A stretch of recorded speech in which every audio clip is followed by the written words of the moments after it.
Pemirsa masih di IDX Session Closing, langsung saja kita akan coba lihat saham-saham pilihan apa saja yang direkomendasikan di tengah pelemahan dalam indeks harga saham gabungan. Dapat Anda saksikan juga grafis di layar televisi Anda pemirsa. Yang pertama datang dari infrastruktur telekomunikasi, ada Telkom direkomendasikan buy dengan support yang bisa diperhatikan di 5.600 hingga 6.200 ini. Untuk Astra Internasional maksud saya yang pertama direkomendasikan buy 5.600 dan 6.200. Sementara yang kedua baru dari infrastruktur telekomunikasi ada Telkom juga direkomendasikan buy 3.400 hingga 3.800. Dari produsen rokok HMSP juga direkomendasikan buy 860 hingga 1.000. Sementara dari produsen semen ada SMKR juga direkomendasikan buy 6.000 hingga 6.500. Ada Astra Internasional, Telkom, HMSP dan juga SMKR. Dan lagi-lagi keputusan investasi tetap ada di tangan pemirsa IDX Channel. Dan kami ingatkan kembali Anda sudah bisa bergabung di WhatsApp interaktif kami di 0812 di 8788 di 3723 seperti yang tertera di layar televisi Anda. Pak Kris, empat saham pilihan yang Anda rekomendasikan, Pak.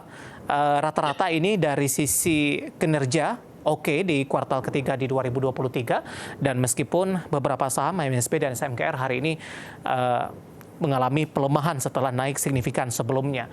Pertimbangan Pak Kris pemilihan dari keempat saham ini, apakah memang cocok untuk buy di tengah pelemahan indeks harga saham gabungan sampai sejauh ini? Ya, jika kita melihat dengan IHSG yang koreksi seperti ini, kita melihat beberapa emiten-emiten yang cukup murah ya. Dan menurut saya emiten-emiten yang 4 ini merupakan emiten yang cukup murah saat ini sehingga layak untuk bisa dibeli atau dicicil dengan pelemahan IHSG saat ini. Jadi chance untuk menguatnya mungkin lebih besar daripada untuk turunnya, seperti itu, Mas. Baik, langsung saja kita ke Astra Internasional. Pak Kris, penutupan hari ini di 5.800 menguat di 0,43%. Analisis Anda? Ya, Astra menurut saya masih cukup bagus ya, dengan kinerja yang cukup bagus. Harga saham 1 bulan terakhir terkoreksi mungkin dari 7.000 sekarang hanya sisa 5.800 ya.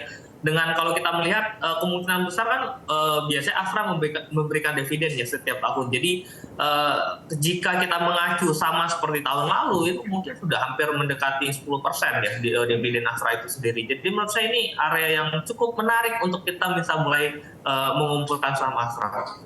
Support dan resistennya, Pak? Bisa di-review lagi?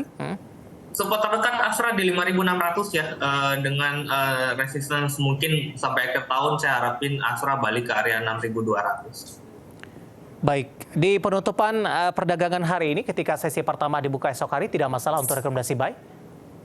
Tidak masalah, karena kan hari ini juga walaupun IHSG minus 1,6%, kita lihat Astra dari kemarin cukup bertahan di area 5.600, di atas 5.600 ya, tidak berpengaruh pada penurunan IHSG.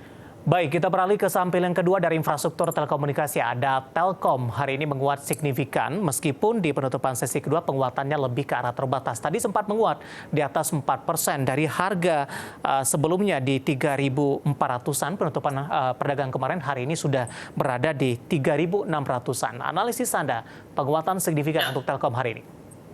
Telkom juga cukup menarik ya, karena sudah koreksi cukup tinggi di 4.800, sekarang hanya di 3.600-an, di mana saya pernah mereview Telkom itu bermain pada PBV 2,5 sampai 4 ya, sedangkan sekarang PBV-nya di area 2,8, jadi menurut saya sudah cukup menarik untuk area entry Telkom saat ini. Jadi range 3.400 area supportnya mungkin menjadi area yang cukup baik untuk bisa diakumulasi beli ya. Jadi, walaupun harga sekarang 3.600 juga menurut saya masih cukup menarik.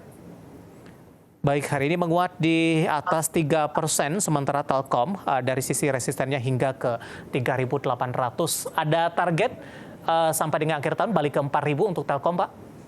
Ya, Telkom mungkin akhir tahun saya targetnya masih 3.800 dulu ya. Oke.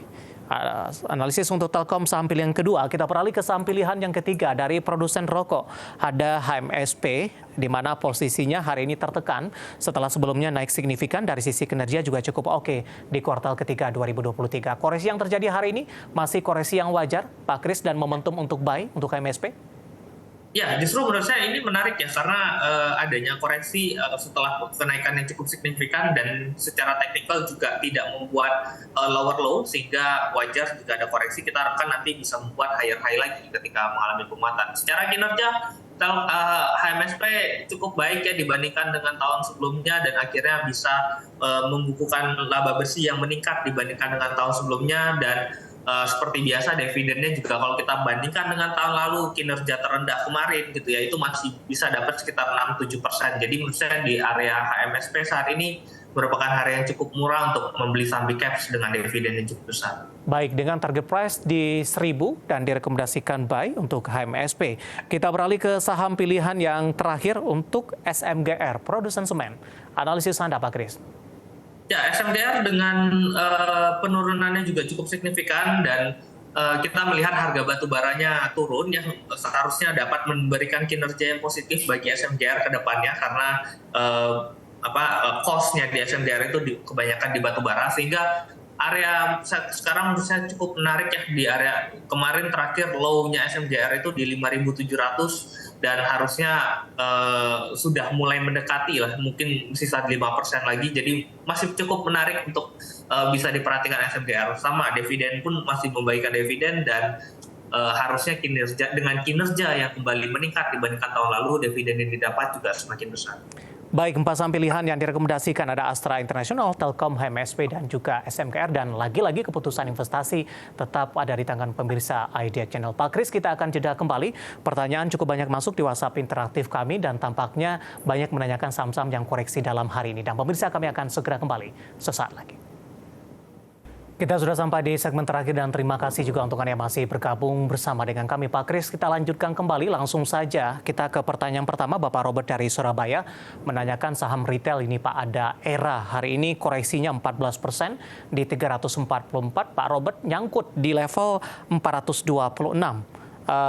Di average tidak, Pak Kris, dan level average yang direkomendasikan untuk ERA? Ya, untuk saat seperti ini mungkin akan kita hindari dulu cut loss ya, karena ISG juga sudah area yang cukup murah. Jadi jika ingin average mungkin menunggu trennya balik arah atau mungkin di area 300-nya ya. Mungkin ini ada area support terdekat di 306. Seperti itu. Oke, jawaban untuk Pak Robert di Surabaya, nyangkut untuk ERA 426, penutupan hari ini di 344, melemah di 14%, level 306, level support yang bisa diperhatikan dan juga untuk harga average-nya. Selanjutnya kita beralih ke pertanyaan, ada Oscar dari Bali menanyakan saham Indi, Pak.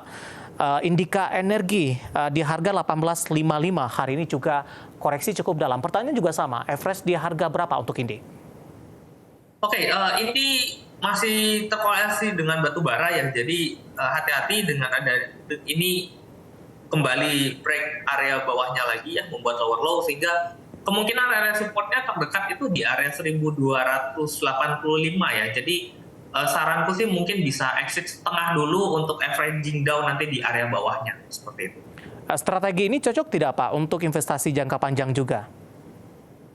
Ya, bisa saja ya, karena memang kalau kita melihat penurunan tekanannya masih cukup tinggi, mungkin kita bisa keluar dulu mungkin setengah gitu ya, atau seperempat untuk mempunyai power lagi ketika kita membeli lagi di area bawah, seperti itu Mas. Baik, selanjutnya ada Bapak Sugi dari Bekasi, terima kasih juga sudah bergabung menanyakan BBCA Pak, analisis support kuat untuk BBCA. Oke, support kuat untuk BCA itu di area 7.900 ya, atau sekitar 8.050 seperti itu. Itu area yang cukup menarik untuk BCA. Jadi untuk saat ini kemungkinan masih belum cukup oke untuk perbankan karena sekarang juga areanya berada pada area yang cukup premium ya untuk saham-saham perbankan saat ini.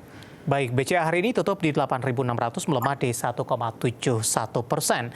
Selanjutnya saya beralih ke pertanyaan Bapak Felix ini dari Surabaya menanyakan saham Total Pak, TOTL, mohon analisisnya. Tidak disebutkan di sini apakah sudah ambil posisi atau belum. Penutupan hari ini di 362, melemah di 1,63%. Ya, Total kalau kita lihat secara jangka pendek ini sedang mengalami area sideways ya. Jadi berada pada area support di 356 dengan resistance terdekat di area 378. Jadi mungkin bisa trade jangka pendek di sekitaran area itu.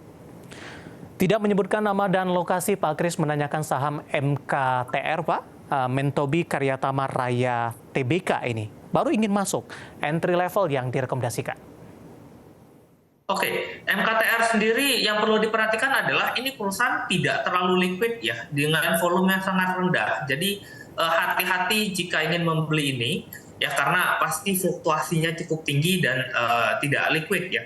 Jadi jika ditanya pertanyaannya adalah entry, jadi kita akan mencari area support terdekat saat ini di 123 ya, dengan resistance-nya di area 134. Tapi balik lagi ini perlu diperhatikan karena perusahaannya tidak terlalu liquid ya, jadi perlu benar-benar untuk diperhatikan. Baik, selanjutnya juga tidak menyebutkan nama dan lokasi. Saya akan coba cek terlebih dahulu di pertanyaan sebelumnya. Oh, ternyata ini Bapak Joni dari Jakarta. Menanyakan GoTo di tengah penguatan yang terjadi di 2 hari terakhir di tengah pelemahan dalam indeks harga saham gabungan, direkomendasikan entry tidak untuk GoTo? Ya, GoTo kita melihat area supportnya 56 ya. Memang ini cukup menarik untuk area entry karena sudah terkoreksi cukup signifikan.